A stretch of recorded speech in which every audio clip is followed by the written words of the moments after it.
પોરબંદરમાં જહાજમાં લાગેલી આગ હજુ પણ યથાવત છે। ચોખા અને ખાંડ ભરેલા જહાજમાં આગ લાગેલી દેખાઈ।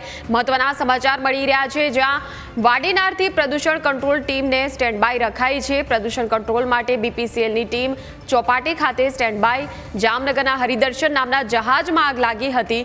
સોમવારે આ જહાજમાં આગ લાગી હતી। સંવાદદાતા સિદ્ધાર્થ ઓનલાઈન પર જોડાઈ ગયા છે। સિદ્ધાર્થ, આ સોમવારે જહાજમાં આગ લાગી હતી, હજુ પણ આગ પર કાબુ મેળવી શકાયો નથી। હાલ શું અપડેટ છે આ સમાચારમાં? હાલ તો 48 કલાકના જે વાહન છે તે આગ બુઝાઈ નથી। તંત્ર દ્વારા પૂરતા પ્રયાસો કરવામાં આવ્યા હતા, ત્યારબાદ દરિયામાં છોડી દેવામાં આવતું, પણ હજુ આગ કંટ્રોલ ન આવતા અહીંનું વહીવટી તંત્ર અને જે તંત્રના જે લોકો છે તે મુશ્કેલી વધી રહી છે ધીરે ધીરે, કેમ કે 48 કલાક બાદ પણ આગ કંટ્રોલ નહીં આવી। 900 ટનથી વધુ ચોખા હતા અને 100 ટનથી વધુ ખાંડ હતી, તેને લઈને આગ ધીરે ધીરે વધી રહી છે ઘટવાની જગ્યા, અને આગ આમ બોટ ભરીને ખાક થઈ છે, પણ આગ હજી વધી રહી છે। આભાર સિદ્ધાર્થ સમગ્ર માહિતી બદલ।